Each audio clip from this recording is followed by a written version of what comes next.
আসসালামু আলাইকুম গাইস, আমরা এই গ্রুপ নিয়ে আসছি মালিহাট খোলা। আপনাকে সাইডের গুলো দেখে। হ্যালো গাইস, আমরা নাইম ব্লগার।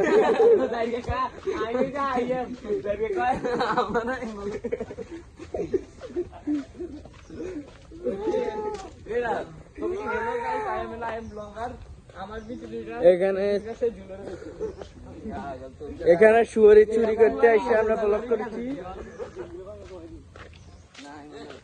আমরা শুয়ারি চুরি করতে আই ধরা খেয়েছি।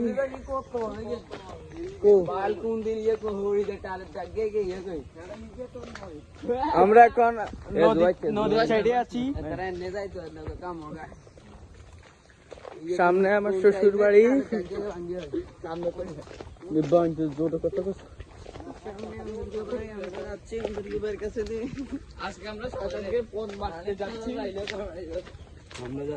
হ্যালো গাইস, আমাদেরকে গুতাই না, আমরা শয়তানকে গুতাই।